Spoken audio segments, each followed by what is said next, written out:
Didn't do much. Deion Bailey did not do much. Hayes Pilar did not do much. Mark Tyler was limited. Marquise Lee was limited.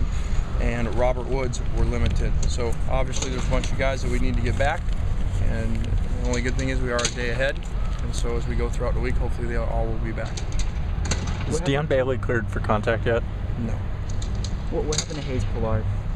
Neck. And that happened in the game? Yes.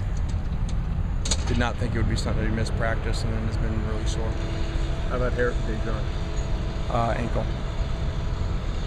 Nick Holt was quoted as saying, we'll be okay against those guys that rather play SC than Oregon. Quite honestly, what did you make of that quote? I didn't make much of it. You know, we have great respect for those guys and their staff and their players, and they can say whatever they want. They beat us 2 years in a row, so they can say whatever they want.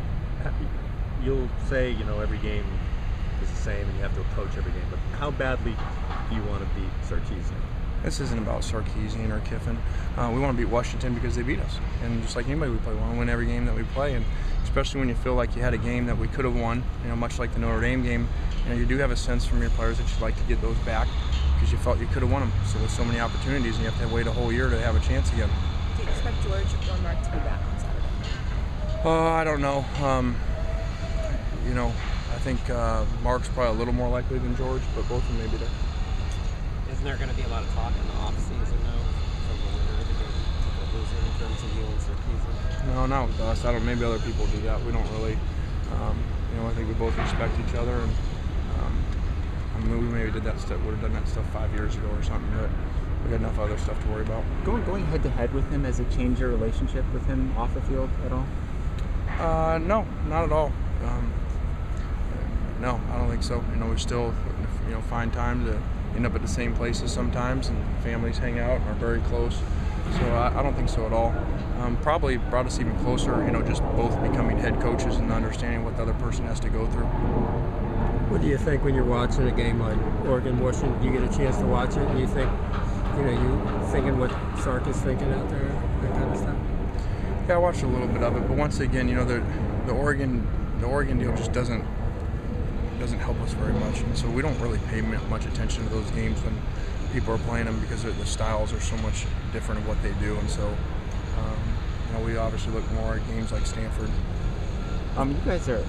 It doesn't matter in the end because you're not eligible for the Pac-12 title game, but you are, you know, tied for first in the division. Does it matter to you at the end of the day whether you are regular season Pac-12 South champions? Is that something that you shoot for?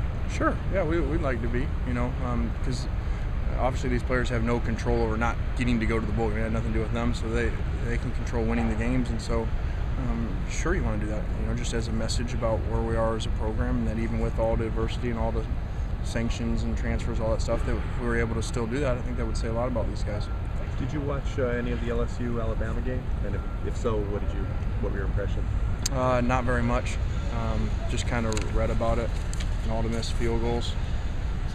And I just wish that Alabama would have missed one when we played there. They went 4 for 4, and we lost by 2 points. And we went 1 for 4.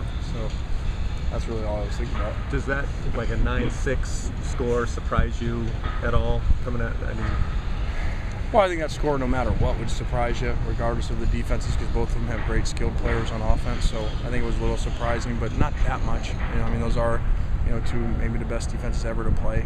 And you know, when you deal with those front sevens down there, you know, it's just a different world. Is there a danger of either coaching staff overthinking this weekend? I don't know. You know, maybe the first year of playing each other, maybe.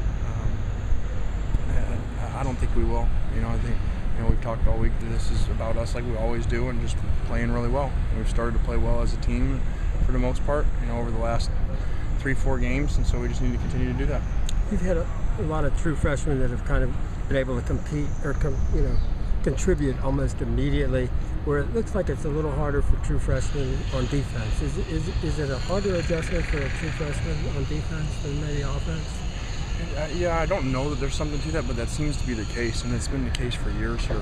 You know, we've had a lot of really great, you know, 5-star great defensive players come in here, and for whatever reason it's take time. Even those great linebackers, you know, Cush and Keith, you know, for whatever reason our defensive players in general here have taken longer over our course of here than our offensive players. I don't really know why that is.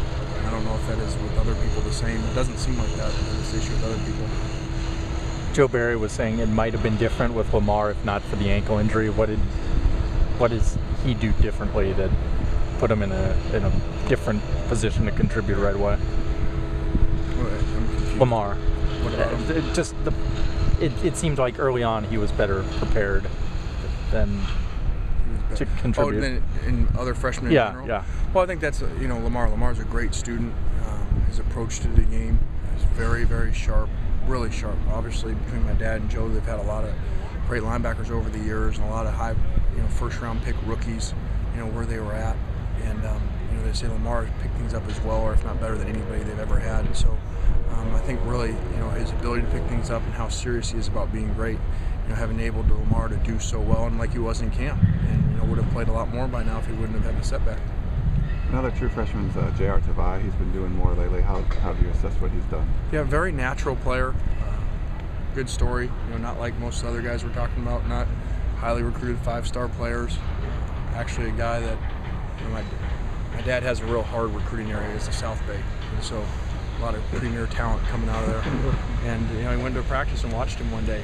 And came back and then brought him to camp. We were kind of like, the guy's short, not very big. We're like, there's no way. And sure enough, he came to camp, had a great camp, had a great, we watched him on film, playing great. And he's just a natural player that isn't a height, weight, speed guy. That's why he wasn't as highly rated as these other guys, but he's going to be a really good player for us. Where do you see his future? What position? Inside. Inside. And maybe even all the way to a nose, as he gets bigger. Is there a chance he gets to be 300 pounds? I've heard, he's been projected maybe. Yeah, probably not quite that big, but he's going to get big, just like all these young linemen do. When you look at Matt, just as a quarterback, as a total quarterback, looking at his skill set, where are the places that he still needs to improve? Well, I don't know.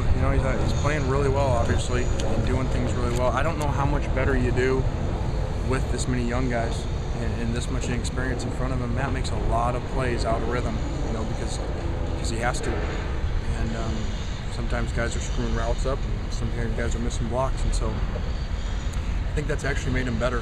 When we were here before, in some of our great runs, our quarterbacks didn't have to do that because it was just easier because they have more veteran guys around him.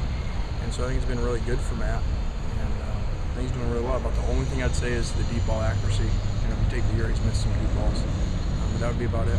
How much deeper into his progressions and things like that is he able to get now than he was, going back to tape a couple of years? Yeah, very deep. And we've seen the games where he's gotten to Ross Cummings as his 5th read, and really has come along. And this is exactly where we'd hope he'd be. And I know we talked a lot the preseason when he said, well, what are your expectations for him? We were, over 30 and under 10 touchdowns and interceptions, and he's right there. Is he throwing the fade and the screen and things like that better now? It just looks like he's throwing them with more confidence. Yeah, he still misses. The deep ball once in a while. And he did it the other night.